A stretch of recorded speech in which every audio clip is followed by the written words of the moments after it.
Serial Bhagyalakshmi का आने वाला एपिसोड काफी धमाकेदार होने वाला है, जहां पर अब जो रोहन की हालत है वो बहुत ही ज्यादा बिगड़ चुकी है और यहां डॉक्टर ने भी कह दिया है कि बच्चे को इंटरनल ब्लीडिंग हो गई है, जिसकी वजह से इसे जल्द से जल्द हॉस्पिटल में एडमिट करने पड़ेगा, वरना तो कुछ भी ठीक नहीं रहेगा। जिसके बाद अब घर वाले बहुत ही ज्यादा डर जाते हैं। यहाँ पर इस सब का इल्जाम अब जो मलिस्का है उसने लक्ष्मी पर ही लगा दिया है। लक्ष्मी खुद को इनोसेंट प्रूव भी नहीं कर पा रही है, लेकिन आगे होगा क्या चलिए बताते हैं। लेकिन हाँ, अगर अभी तक आपने हमारे चैनल को सब्सक्राइब नहीं किया है तो जल्दी से कर लीजिए। जहां असल में होता कुछ ऐसा है कि एक तरफ जहां घर वाले सभी अपने अपने कामों में लगे होते हैं और यहाँ पर जो होती है लक्ष्मी, वो सारे में धूप घुमा रही होती है। जिसके बाद अब यहाँ पर जो रोहन है वो बार बार सीढ़ियों पर मस्ती करता है, लेकिन यहाँ पर लक्ष्मी उसे रोकती है और साथ ही पारो को भी रोकती है। अब पारो तो वहां से चली जाती है, लेकिन रोहन नहीं मानता है। वो टॉवल लाता है और उसे ग्रिल पर रखकर वहां से उतरने लगता है। जिसके बाद अब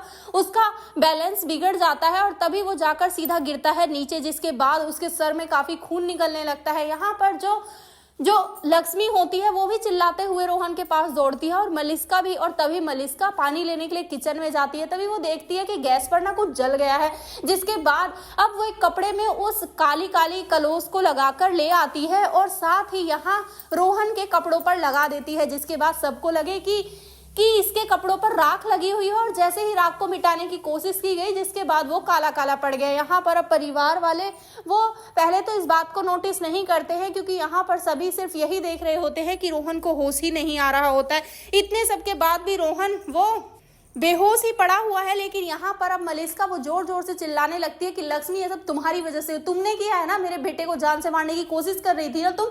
जिसके बाद अब लक्ष्मी कहती है तुम्हारा दिमाग खराब है क्या, मेरे लिए तो गलत बोल ही रही हो, अपने बेटे के लिए भी गलत बोल रही हो, मैं ऐसा कैसे कर सकती हूँ, मैं उससे बहुत प्यार करती हूँ। यहाँ पर अब जो नीलम है वो भी कहती है, लेकिन तभी नीलम का दिमाग इधर से उधर हो जाता है, क्योंकि मलिस्का सभी को सबूत दिखाने लगती है और एक के बाद एक सबूत देखकर अब यहाँ पर सभी को लगता है कि शायद ये सब लक्ष्मी ने ही किया है। लेकिन दादी वो सिर्फ अपनी लक्ष्मी के साथ है और वो कहती है कि लक्ष्मी कभी भी ऐसा नहीं कर सकती है, भले ही कितने भी सबूत तुम उसके खिलाफ ले आओ ना, मैं इस पर कभी विश्वास नहीं करूंगी। लेकिन यहाँ अब जो लक्ष्मी है वो खड़े खड़े रोने लगती है और कहती है कि पहले हमें रोहन को हॉस्पिटल लेकर जाना चाहिए। जिसके बाद अब घर पर कोई होता नहीं है और ये लोग हॉस्पिटल लेकर नहीं जाते। तभी डॉक्टर आता है घर पर। वो देखता है कि बच्चे की हालत तो खराब हो रही है, उसे जल्द से जल्द हॉस्पिटल ले जाना पड़ेगा। जहां पर अब घर वाले उसे हॉस्पिटल लेकर जाएंगे और वहां जाकर पता चलेगा कि रोहन की जान खतरे में है और यहीं पर डीएनए का सच भी सामने आने वाला है। मतलब ये सच अब जल्द ही सबके सामने आ जाएगा कि